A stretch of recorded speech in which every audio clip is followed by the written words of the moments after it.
여러분, 학창시절 세계사 시간에 배웠던 지중해 해상무역의 끝판왕, 페니키아, 다들 기록하시죠? 그런데 참 이상합니다.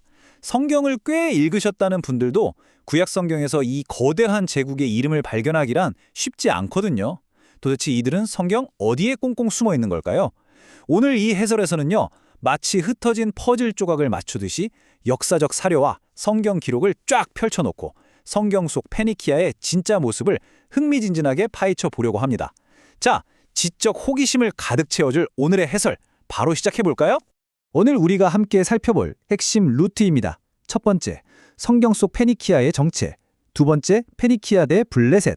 세 번째, 이스라엘에 미친 두 얼굴. 네 번째, 알파벳의 기원.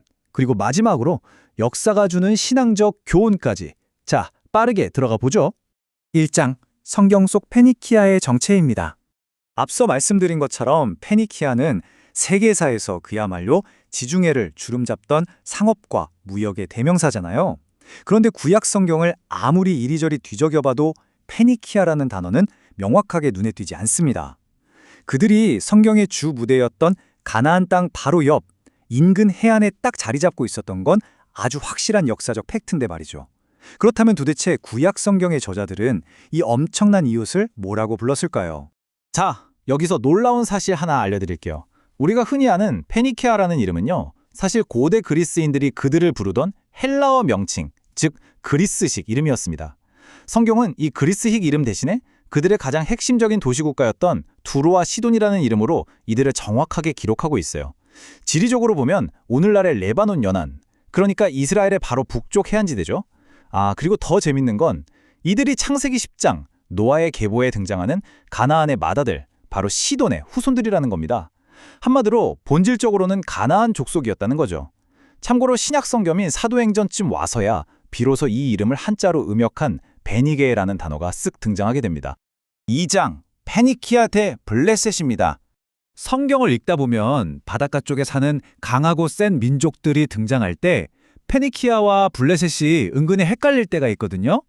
그런데 화면에 이 표를 한번 보세요. 두 집단은 아예 위치부터 뼛속까지 달랐습니다.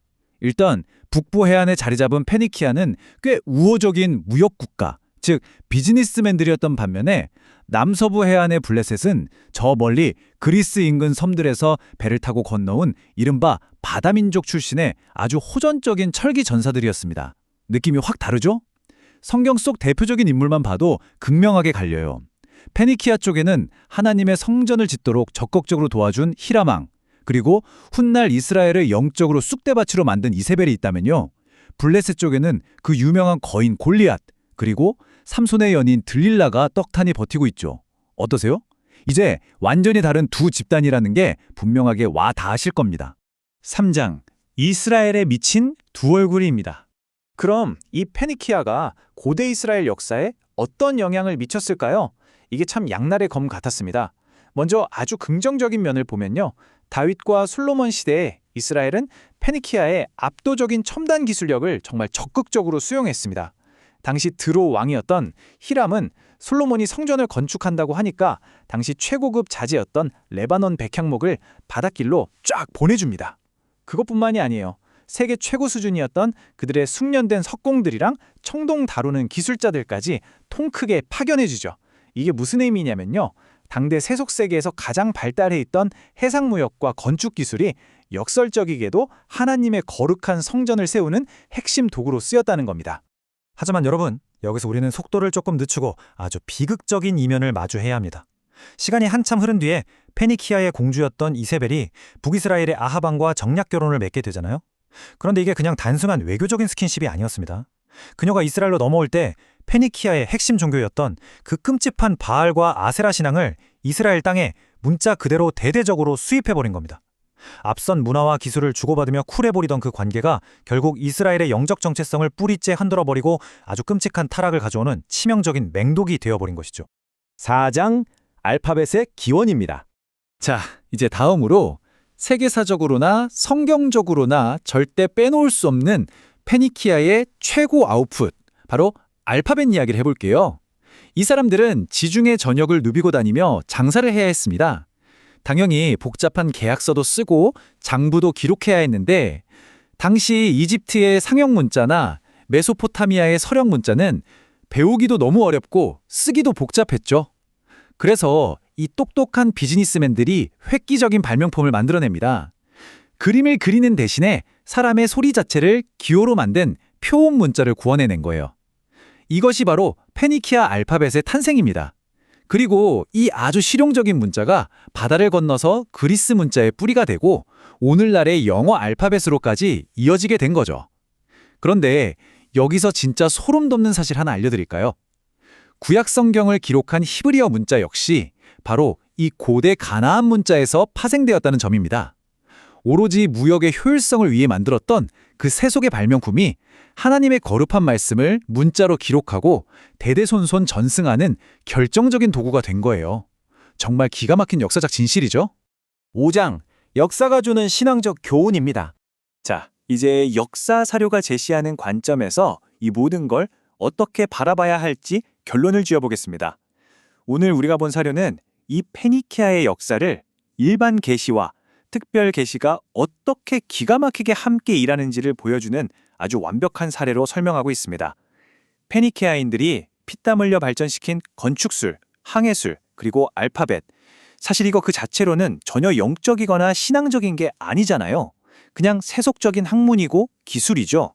하지만 결국 하나님은 이 세속적인 발명품들을 싹 가져다가 성경을 문자로 영구에 보존하게 하시고 아름다운 솔로몬의 성전을 짓는 신성하고 거룩한 목적을 위해 아름답게 사용하셨습니다. 역사를 움직이는 거대한 톱니바퀴가 눈에 보이지 않는 곳에서 어떻게 완벽하게 맞물려 돌아가는지를 보여주는 그야말로 장엄한 그림입니다. 그러나 동시에 우리는 이 사료가 던지는 아주 날카로운 경고의 메시지 또한 절대 잊어서는 안 됩니다. 이스라엘은 페니키아의 앞선 건축 기술과 경제력을 동경하면서 적극적으로 교류했지만 그 청구서는 너무나도 뼈아팠습니다. 그 첨단 문화라는 매력적인 포장지 속에 이세벨을 우상 숭배가 소리 소문 없이 스며들었고 이스라엘 고유의 신앙적 정체성은 처참하게 무너져 내리고 말았죠. 아무리 화려하고 매력적이고 효율적인 기술이라 할지라도 그 이면에 은밀하게 담겨있는 파괴적인 문화적 침투를 분별해내지 못하면 우리 공동체 전체가 한순간에 흔들릴 수 있다는 사실을 역사가 냉정하게 증언해주고 있는 겁니다. 오늘 페니키아를 통해 살펴본 성경 속 지리와 역사의 흥미로운 연결고리 어떠셨나요? 이제 오늘 해설에 출처가 되는 사료가 우리에게 던지는 아주 묵직한 질문 하나를 남겨드리며 마무리할까 합니다. 오늘날 우리는 인공지능이니 소셜미디어나 하는 페니키아인들의 기술과는 감히 비교조차 할 수 없을 만큼 고도로 발달한 눈부신 현대문화 속에 살아가고 있습니다.